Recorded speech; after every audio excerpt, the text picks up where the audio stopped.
So much for that awesome presentation. And I wish we had more time to do Q&A, but hopefully people will go and check out the AI Studio and the new Gemini models. I am so excited to introduce our next speaker, Matthias Biilmann from Netlify. Matt is the CEO and co-founder of Netlify, a platform to build, deploy, and scale modern web applications.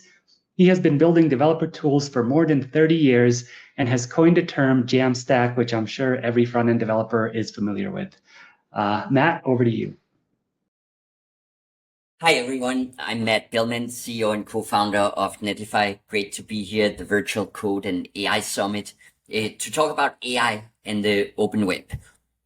I started Netlify almost 10 years ago with the goal to build a better web in a time where the web was under pressure for mobile apps and social networks. And I thought we had to make the web a good enough platform to be the best platform to build for. We focus on enabling the world's developers to create and unlock the power of the web. We build a front-end cloud platform that comes with great primitives for building modern web applications in a composable architecture. Since we launched, we've onboarded more than 5 million developers and seen millions of sites created with our platform. We're servicing more than 1 billion monthly unique visitors to the site, stores, and apps running on our globally distributed edge network, and have played a key part in modernizing the web through our journey of coining the term Jamstack, decoupling front end from the back end, and ushering in a lot of the new era of modern front end frameworks. And every single day, we have more than 5,000 developers signing up for Netlify. So where do all of those developers come from today? During most of the lifetime of our platform, our single largest source of referrals was GitHub. And this makes sense, right? Like, this is where all of us developers spend most of our time. It's where we start new projects, and it's where we collaborate. It's where we push our code. But an interesting thing has happened over the last year, where we started seeing the two largest referral sources eclipsing even GitHub, becoming ChatGPT and more recently Bolt.new. And I'll talk more about why that is, but it's indicative, I think, of the sweeping effects that AI is having on how developers are going to build for the web and how developers work. And when I think about some of the sweeping effects that we're going to see over the next 5 years, obviously, the first big market trend that's going to change almost everything is AI. And we can have lots of doubts on what AI is going to do and not going to do. But one thing seems incredibly certain. It's going to accelerate everything. We're going to see more code faster, more content, more assets, more of everything. We're going to need systems that can allow for larger throughput. If today companies that can only deploy in a window once every 2 weeks are having trouble keeping up with the throughput of their developers, in a couple of years, that velocity will just be unthinkable. Our enterprise customers at Netlify make deploys to production 25 times a day on average. And that's the kind of velocity all of us will need to keep up with this pace. The second thing I think will happen in the next 5 years or so is this emergence of what I call UI 2.0. Since the dawn of computers, all of our user interfaces have been built around the constraint that computers are deterministic machines.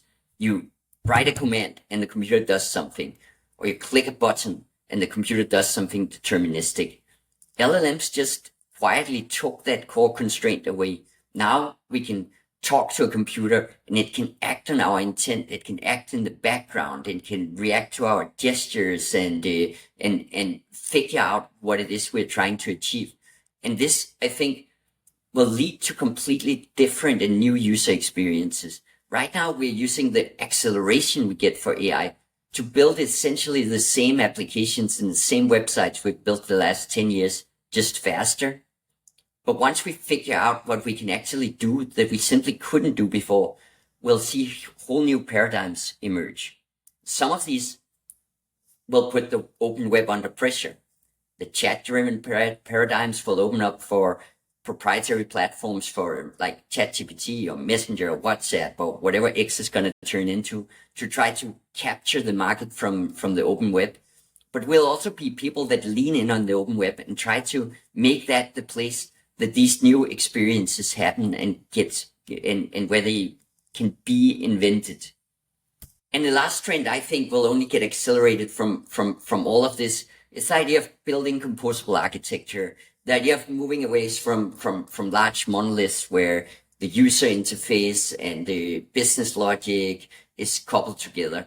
If it's already hard enough to get enough flexibility to keep up with what your customers expect today, if your e-commerce is coupled to your user experience layer, or your content is part of your web experience, then when all of these changes are happening and you're trying to keep up, there won't be any other path than going towards composable systems where all the different APIs and individual components can be evolved and swapped out independently. And all of this is going to happen in a world of continuing economic uncertainty, where all of us are looking for efficient ways of catching up with all this change rather than just throwing people at it. So at Netlify, when I think about our strategy for keeping up and our AI strategy in general, I think about it in 4 different pillars. The first one is really using AI to accelerate our internal team at Netlify. How can we be faster? How can we be more efficient by using modern AI tooling? The second one is using LLMs in our product to accelerate the time to market for developers and teams using Netlify to build experiences with. And the third one is how can we empower the developers that are building with Netlify to create AI-powered experiences and invent UI 2.0. And the fourth one is really about enabling AI to build and deploy with Netlify. And that's one of the most fascinating ones, and I'll talk to each of those in a few more details. First, when we talk about accelerating our team, the first thing we thought about is kind of boring, but it's just really the legal framework. Like, how can we make sure that everyone on our teams knows what they can and what they can't do to make self-adopting, directed, and frictionless? We want our teammates to pick up new AI tools. We want them to constantly be learning and exploring. And to do that, we kind of have to give them the certainty that it's okay. And also the certainty that, like, hey, this kind of private customer information you can't just slap into an unknown AI prompt and be okay. This is what you have to keep within approved vendors, and this is the way you can work with other AIs and bring them into the company. Code agents, incredibly important. Think about Cody by Sourcegraph, that I'm sure you'll hear a lot about at this conference. Tools like CodeMod that I'll talk a little bit about, and all their friends that are based on copilots to humans and accelerate the production of code. Today, more than 35% of our code originates with an AI. And that requires looking beyond just AI autocomplete and into different paradigms. But this can be incredibly impactful for the velocity of our teams. And we've seen that firsthand at Netlify. We'll also start seeing tools like Bolt.new and their ink lead the way for initial prototyping, for standing up new applications.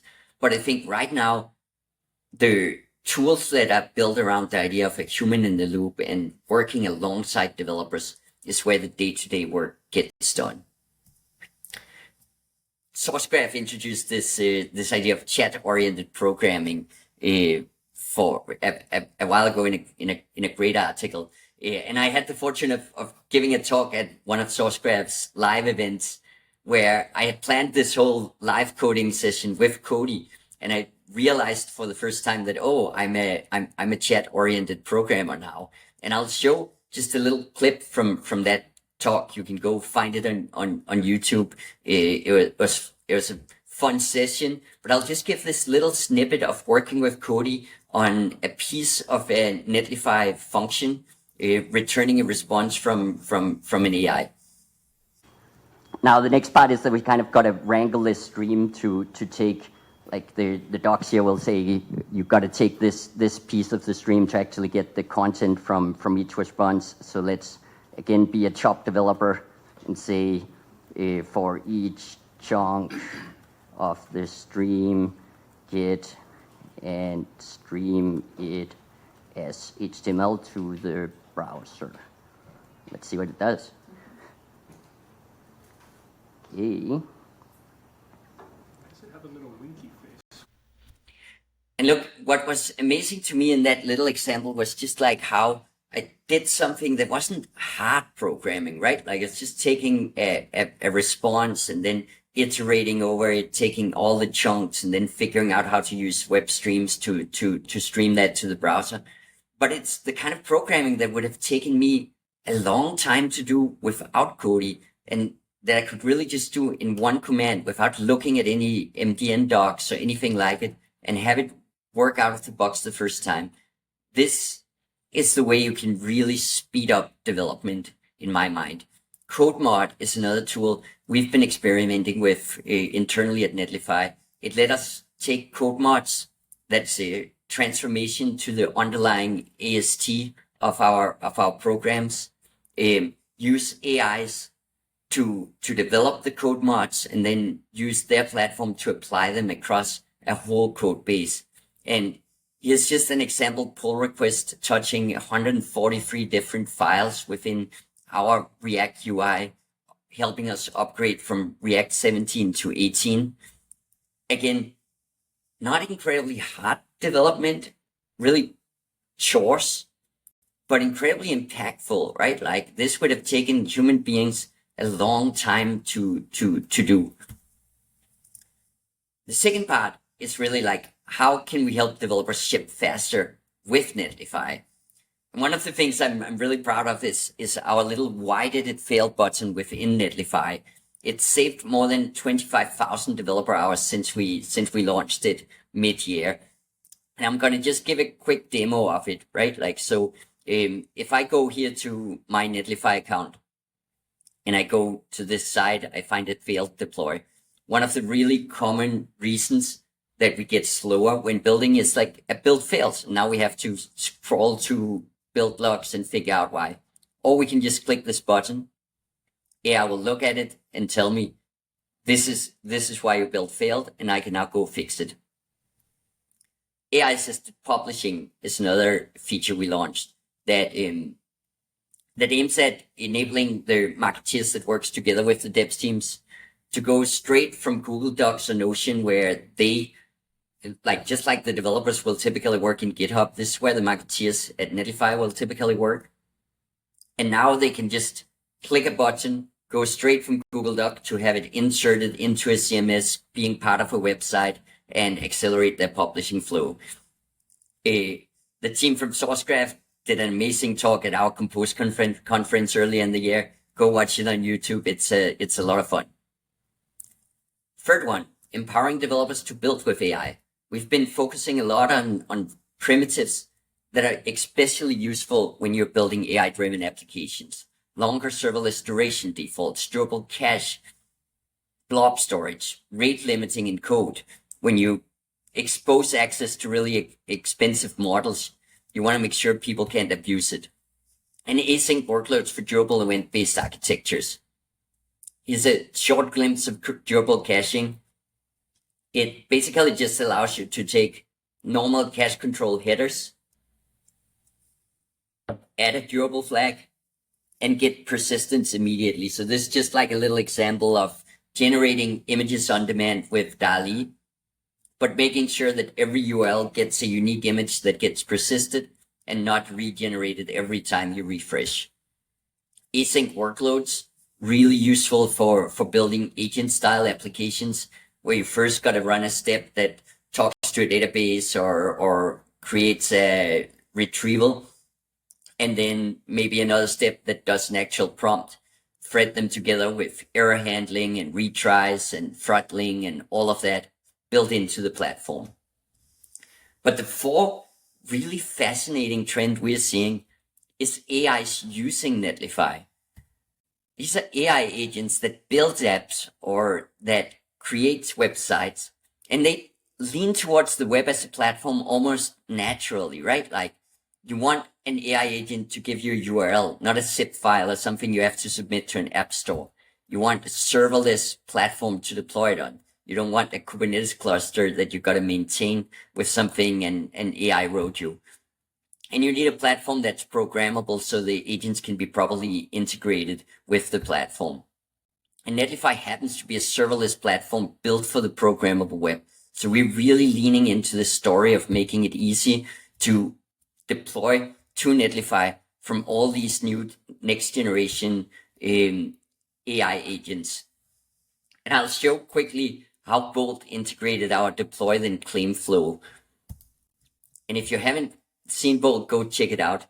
Here I'm just giving it a simple prompt to create an app to give presentation on, give feedback on a presentation on AI and the open web. And this is kind of the easiest live coding I've ever done, because I really just have to give this prompt and then watch Bolt go to work. And I think it's fascinating to think how these kind of tools will replace a lot of the templates and boilerplates and frameworks we used to start new projects with. Why start from there if I can just go ask an AI to do something like this for me, and then figuring out if that's usable and tweak it. And I'm gonna hit deploy here. Immediately when I do it, we're running a deploy to Netlify. Notice I didn't have to log in or create an account or anything like that. The AI just creates this for me. Give it a moment. We'll get a URL where I can go watch my app and share it with you all. And if I follow this link, I'll claim the app the AI just built for me, add it to my dashboard. Now I can give it a custom domain, and I can share it with everyone. So that's it. I hope you enjoyed this talk. If not, go give it a bad rating in the URL up here. Have a great rest of your summit. All right, Matt, that was awesome. Thank you. Boy, you generated a lot of excitement. One question that came up is you mentioned your UI 2.0 applications. Can you share your vision of what some of those might be and actually become real? Yeah, I mean, I think, again, this is one of the areas that's the most unpredictable, right? Like, because it's really one of those areas where people have to go invent stuff that we couldn't do until now, right? Like, so I won't say that I've invented that stuff and I've already come up with it, right? Like, I have ideas of directions that I would look to if I was trying to build a UI that I simply couldn't build before. Going in a lot of different directions. Like, one of them is that one thing I find fascinating is what we could actually do on the design front. Think about looking at like a Wired magazine physical edition from like the 90s or something, right? Like, and the level of care that sort of goes into every single page, representing what story and what content is there, right? Like, with custom illustrations and sort of really engaging experience. And then contrast that with what sort of happens with when you go to wired.com and read the magazine online, right? Like, and it's not that it's bad, like, it's kind of state of the art web design work in many ways, right? Like, but it's sort of very clear that it's just a system, right? Like, you have some grid and a responsive design system, and then you plug the content into that, right? Like, and that's because obviously, you have all these different device types and formats and resolutions and so on, right? Like, and you can't have a set of like human designers and editors sit and custom make a page for every one of those, right? Like, maybe with AI you could, right? Like, maybe you could teach AI enough of your system to custom make, like, to custom make the design and get back to an experience that's like equally engaging as I think we'll get there. I think we're gonna get there. Well, hey man, this has been wonderful. We're getting kicked out, but thank you so much for the presentation. Thank you. All right. We'll see you all in the next room.